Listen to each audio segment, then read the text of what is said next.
I'm Joshua Bardwell, and you're going to learn something today. Today, you're going to learn about my favorite GoPro Session mounts, including why I love this little oddball crazy. What is this thing? Oh, ow, ow, ow, ow, ow.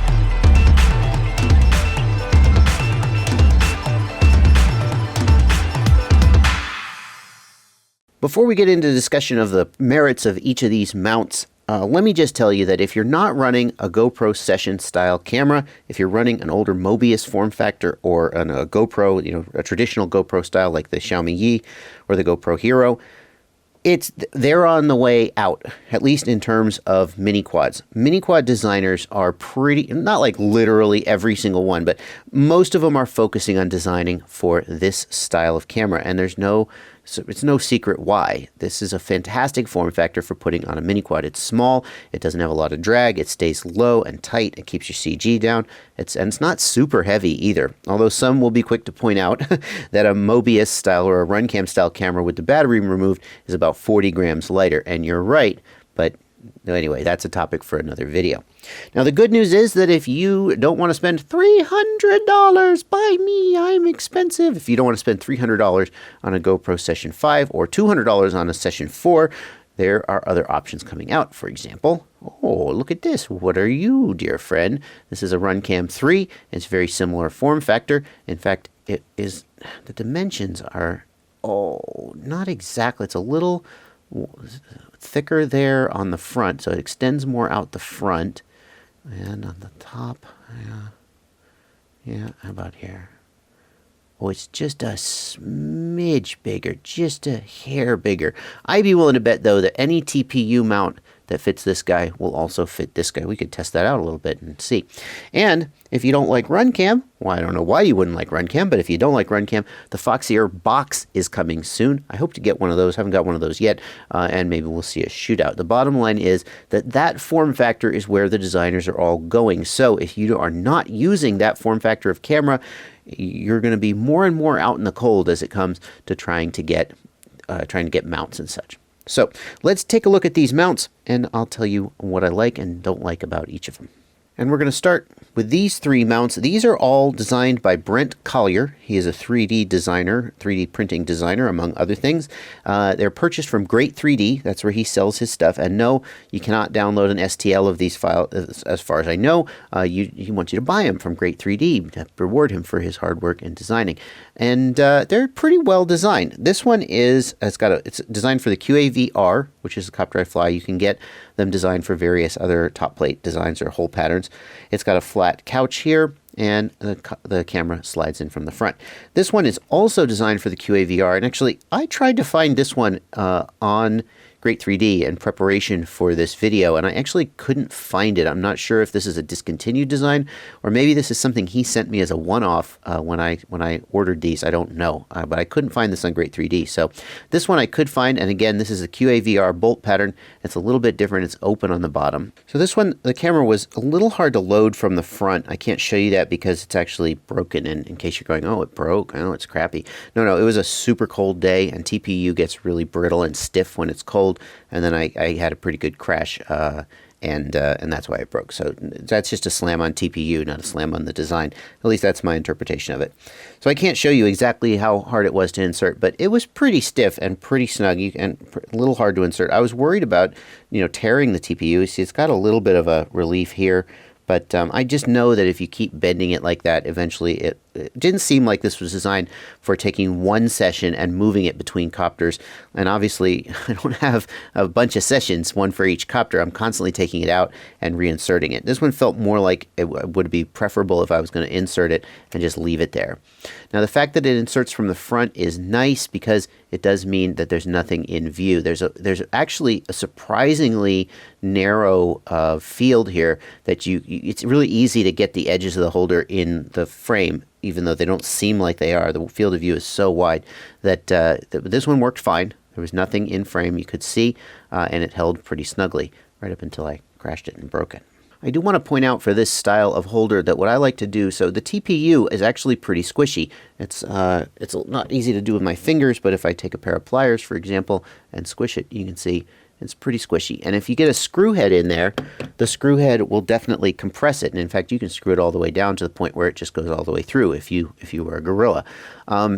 What I like to do is I like to use some brass M3 washers here just to give it a little bit of a wider surface, and that lets me snug it down a little bit more and make sure that the front end is going to be nice and stiff. I've had some printed. It wasn't printed with TPU. It must have been with a different material, or maybe it was a different, I don't know, blend of TPU, where it was soft and squishy enough that the front end of the copter was actually not snugly held together because it had so much give. So these, I didn't have that problem, but I still like to use these brass washers, and you can get them. Just look on Amazon and just search for M3 brass washer, and you can find 1,000 of them for 27 cents, and then you'll have them when you need them. Now this guy, I haven't flown with it, but I already like it a little bit better than the other one, and the reason being that because it's got this open bottom, I anticipate that it's going to be much easier to insert the camera into the thing. I don't anticipate any problems with holding it securely because, again, it's just going to be held there. And I have a feeling I'm going to like this one better. But this is a very similar design. Again, it's Brent Collier. The design's very similar, and it's up on Great 3D. This one is a generic. It's not custom designed for any particular frame. It's designed to be held on with a battery strap. And certainly one nice thing about that is that you can put it on whatever copter you've got. You don't need to take the Session in and out in order to move it between copters. It also has the advantage of, if you've got a bag like the Low Pro Quad Guard that the copter is going to go inside, that bag doesn't have enough height, enough depth to take the copter with a Session mount on top. So with this one, it's very easy to take the Session mount off, toss it in the bag, and close it up and be good to go. I can actually, it's got the exact same front as this one, so I can demonstrate to you with this one how easy or hard it is to get in. And so here I go. Yeah, okay, so, see, I've turned it. I pushed the button and turned it on by accident. And there you go. Now it's in. Okay, so I'm whining. I'm a whiner, right? How hard was that? Well, that's not that hard. It's a little harder when it's on the quadcopter and you're trying not to pull on the zip ties or the screws or whatever, and then getting it out.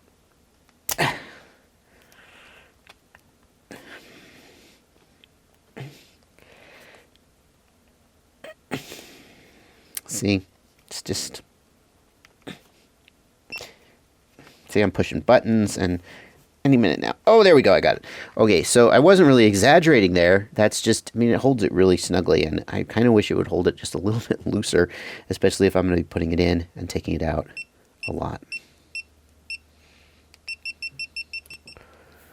These are available in various up tilts, by the way. This is, I think, 45-degree up tilt. You can order them in various up tilts. This one is designed by Brain 3D. It's also available for sale on Great 3D. And the cool thing about this one is it has a dovetail that allows it to have adjustable up tilt. So it's got little notches in there, and it'll click into position. Let me show you a close-up. It was a little hard to get the camera to catch it, but it's got these little notches, and it's got a dovetail, you see, and it clicks to set the angle. It's pretty freaking slick. So you can set in whatever angle you feel like you want. See? More up tilt, less up tilt. That's pretty slick. It's amazing to me that 3D printing has come to the point where we can have that level of detail and precision in the parts. Now for this one, the camera installs from the side. And I actually prefer that to installing from the front. I find it easier to get the camera in without, pushing the buttons. But it's a lot easier to put the camera in and take it out, especially when the mount is already installed on the copter. I have used this style before, not this exact one, the side mount, and they're not in any way less secure. You could argue that the camera is a little less well protected from impact. So you can see here with this style, the corners are all rounded and covered, and the camera is a little bit more protected from impact. Whereas with this one, you might be a little more likely to get a whack here on the edge. But overall, I think I prefer the side loading because I'm taking the camera in and out constantly, and it's just much easier to slide the camera out from the side, especially when it's mounted on the copter, than from the front. Let's just take a minute and check how the RunCam 3 fits in this mount. The RunCam 3 sticks out a little further in front than the Session, so it may have a little more trouble going into a side loading mount. Yeah, you see, it doesn't want to go in. And the reason is, well, I bet I can make it go. Oh, there There it goes. Yep, it went. It went, but it's just a little more snug. And that means that these front straps here are going to be under just a little more stress.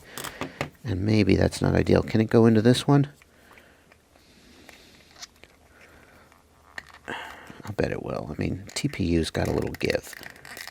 Yeah, it's going to go. Oh yeah, that was no problem. Oops. That's a shame. That's going to be... That's too bad. I got a little flippy floppy sticking off there.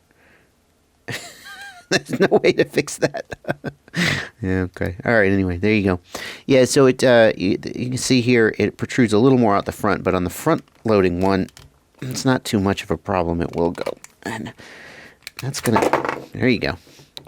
This is going to get torn off eventually, taking it in and out. That's a real shame. This is kind of a unfortunate aspect. Oh, this is not about the camera, though. Now, this one is from Quadrasteria. Quadrasteria sells it. You can find it on their website. I wish I could credit the designer, but I actually don't know offhand who the designer is. And it's mounts to the top plate. So it goes in. These are your standoff screws, and they're going to go into the top of the standoffs. It loads from the back. The camera goes in from the back, and you have access to all the buttons and everything from the sides. And the up tilt is adjustable by moving these screws between these different holes on the legs, so you can have more or less up tilt. I'll tell you what I like about this one. One thing I like about this one is that it raises the camera up a little bit higher than the others. Now that might sound like a bad thing because higher means the CG is not as centered, but if you have a top plate where you're a little shy on space and you want to get the battery just that little extra bit forward, raising the GoPro up just a little bit gives the battery just a little more room to move forward and makes the most of the top plate, especially on copters like maybe a 4-inch copter like the Quadrasteria Rush.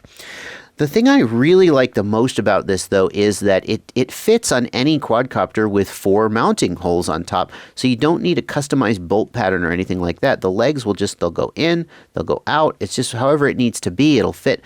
I even used this on the Rampage. The Rampage has 2 holes and a center standoff, so it doesn't have 4 standoffs. It's got a triangular layout. And I took these back legs, or rather, I took the back legs. I actually put the longer ones on the back, and I held them together and overlapped them so that they would come together in a central point, and was able to even do that. So this is a very versatile mount. Many people think it's ugly. I think it has character, and I think its functionality is really quite good. So if you can get over the fact that it looks a little weird, it'll go on just about any quadcopter you want, give you a little more room on the top plate. I actually like it quite a lot. There you go. That is a roundup of the GoPro Session mounts, or RunCam 3, or Foxeer Box, or whatever else is coming out. Mounts for that square cube style of camera. You can check out the video description for links to all of them, including prices. Thanks for watching, and as always, happy flying.